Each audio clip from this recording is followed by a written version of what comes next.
Harry est choqué lorsque des examens médicaux ont révélé que les jumeaux qu'il avait élevés comme ses fils n'étaient pas les siens.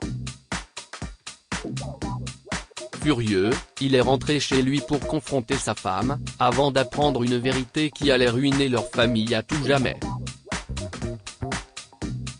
Harry sourit en regardant ses garçons rire de quelque chose chez le pédiatre. Docteur Denison. Harry se leva nerveusement lorsque le médecin entra. Monsieur Campbell. Je vous en prie, asseyez-vous, a dit le médecin en serrant la main de Harry et en s'asseyant en face de lui. Je voulais vous parler en privé, monsieur Campbell. Les garçons peuvent attendre dehors.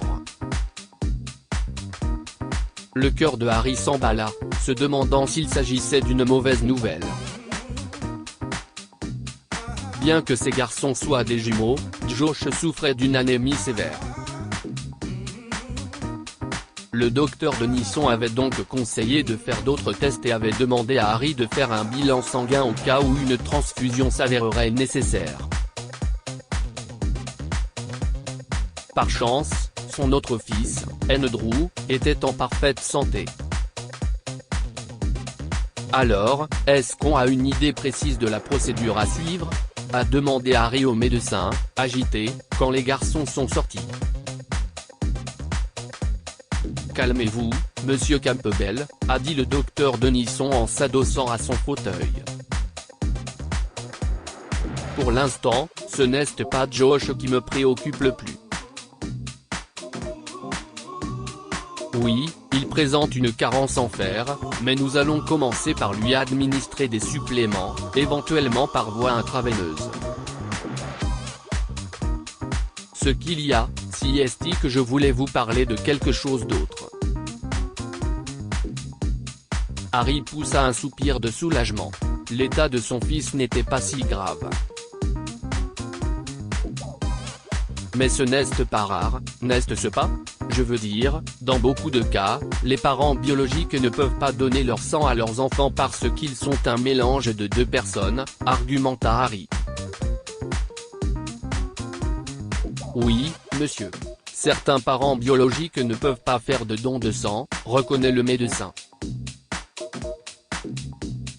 Mais ce que je veux dire, si est que vous ne pouvez pas être le père des garçons. Le groupe sanguin n'est pas le facteur ultime pour déterminer la paternité. En effet, vos jumeaux sont tous les deux de groupe sanguin A. Pourtant, vous et votre femme êtes tous les deux de groupe sanguin B. Quoi ? Mais si est impossible, a répondu Harry. Je suis désolé, monsieur. J'ai vu ces résultats il y a quelques jours, alors j'ai pris la liberté de faire un test ADN sur vos échantillons également. Je comprends que si est difficile à entendre, mais il y a plus, a dit le médecin en poussant deux documents vers Harry. Harry leva les yeux vers le docteur Denison, choqué. Si est exact, M. Campbell. Andrew et Josh sont techniquement vos demi-frères et sœurs, pas vos fils Charine et ne revenez pas. Les enfants qu'il avait élevés pendant 12 ans n'étaient pas les siens. En fait, ils devaient être ceux de son père, ce qui signifiait que Nancy l'avait trompé avec lui. Mais cela n'avait aucun sens. Elle était déjà enceinte quand il l'a présentée à ses parents. Harry mit plus de temps à sortir de la voiture une fois qu'ils furent arrivés à la maison. Soudain, il entendit ses garçons crier « Grand-père, tu nous as manqué ». Harry serra les poings, les yeux rouges. Mais il ne pouvait pas entrer en trombe dans la maison et confronter son père et sa femme, car Josh et Andrew seraient là. Il se força donc à sourire en entrant. Qu'est ce que tu fais ici, papa ? demanda-t-il d'un ton ferme. Mais il n'a même pas attendu que son père réponde. La colère qu'il avait refoulée pendant tout le trajet lui fit bouillir le sang. Les garçons, il me semble que vous devez vous rendre chez Bobby pour une soirée jeu ? Demanda-t-il aux jumeaux en se forçant à sourire. Oui, papa. Drew, on y va.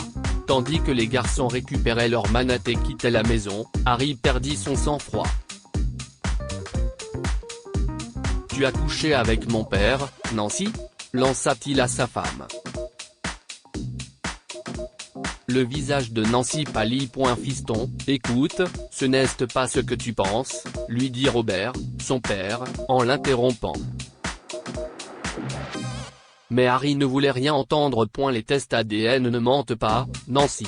Il lança un regard noir à sa femme. Je veux connaître la vérité. Nancy ne pouvait pas regarder son mari dans les yeux.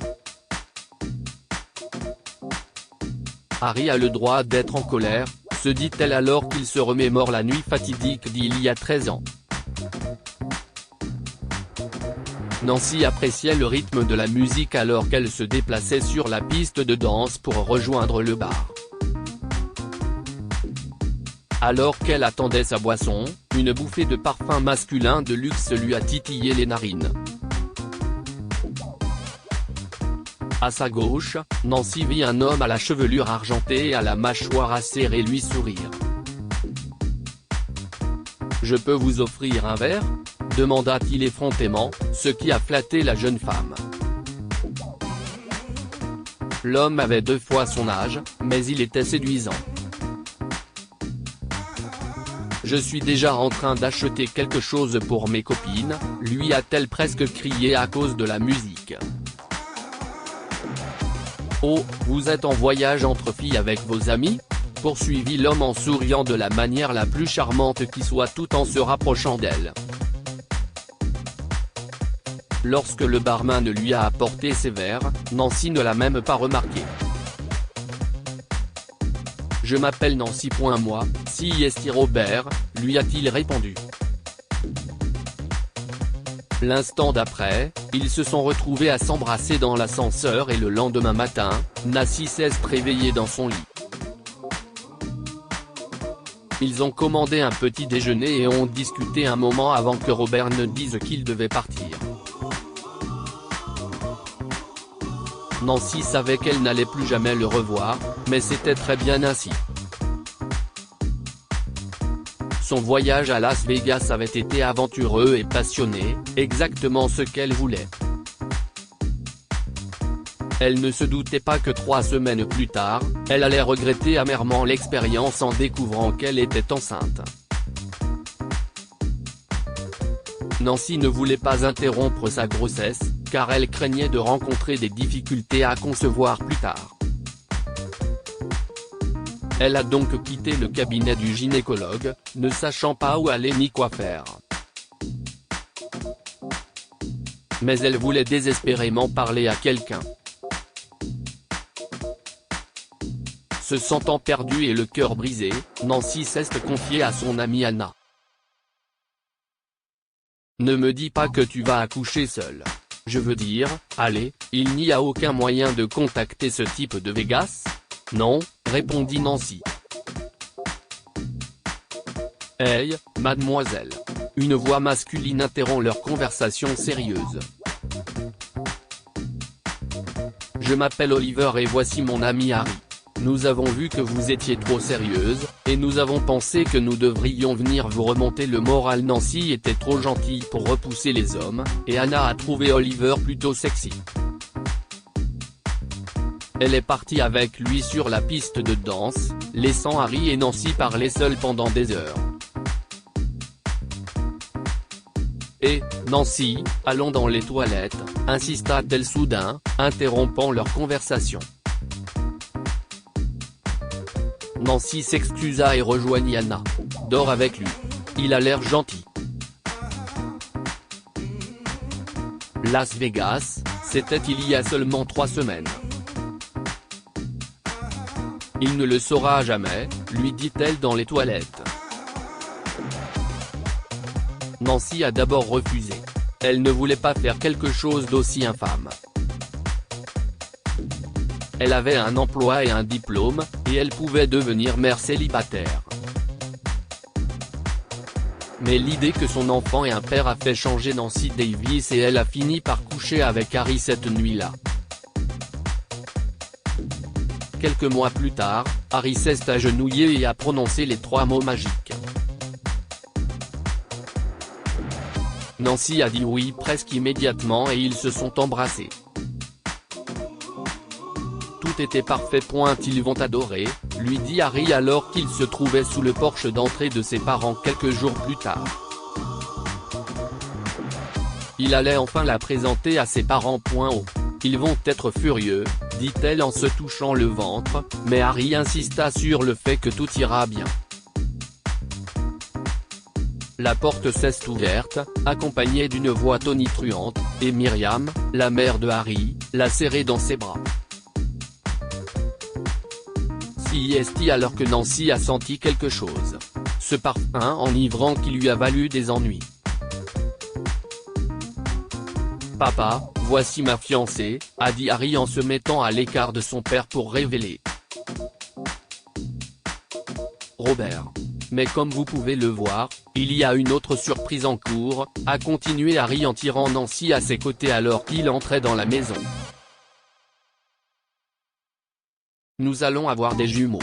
Myriam, la mère de Harry, était ravie. Elle a serré Nancy dans ses bras en faisant attention à son ventre. Elle devrait voir tes photos de quand tu étais bébé, Harry, a dit Myriam. Elle et Harry sont finalement allés chercher l'album de bébé, laissant Nancy et Robert seuls. Nancy, est-ce que, commença Robert, mais elle lui coupa la parole. Ce sont ceux de Harry. Je ne savais pas qu'il était ton fils. Mais ces bébés sont les siens. Faisons comme on dit, ce qui se passe à Vegas reste à Vegas. Robert et Nancy ont décidé de garder le secret de leur aventure d'un soir pour eux. Au présent. Dis-moi tout, papa, a crié Harry. Comment se fait-il que notre pédiatre depuis plusieurs années ait dû dire à mes fils qu'ils sont mes petits-fils? Comment est-ce arrivé? Si est-il arrivé à Vegas, a répondu Robert. Vegas, a dit Harry. Le voyage que tu as fait avec Anna et tes amis quelques semaines avant de me rencontrer? Nancy n'a pas pu prononcer un mot, mais a hoché la tête. Tu savais que tu étais déjà enceinte? Demanda-t-il avec colère. Oui, dit-elle en baissant la tête. Tu m'as piégé, s'écria Harry. Mon fils, je suis désolé, a dit Robert. Même si, pour ma défense, elle m'a dit que c'était les tiens. Tu es un monstre. Nancy lui hurla dessus. Tu savais. Tu ne peux pas me mettre toute la faute sur le dos. Ils ont commencé à se disputer, et soudain, Harry s'est souvenu des autres moments où il n'était pas si fâché. Il pensa alors aux garçons. Ces garçons, qui avaient les yeux bruns de son père, alors que Harry et Nancy avaient tous deux les yeux bleus. Il ne s'était pas posé la question plus tôt, mais il aurait dû le faire. Ils ne sauront jamais que tu es leur vrai père, a crié Nancy à Robert, et Harry s'est frotté le cou, réfléchissant sérieusement. Grand-père et notre père? Demanda Josh. Ils se tournèrent tous, horrifiés, vers l'entrée où se tenaient les jumeaux et leur ami Bobby. Papa? Andrew se tourna vers Harry, qui essaya de sourire mais n'y parvint pas. Le visage impassible qu'il avait gardé après la réunion avec le docteur Denison ne voulait pas sortir, et ses fils virent la vérité dans ses yeux. Je suis désolé, murmura-t-il aux jumeaux, n'ayant plus d'énergie pour quoi que ce soit d'autre. Dites-nous ce que vous pensez de cette histoire et partagez-la avec vos amis. Elle pourrait égayer leur journée et les inspirer.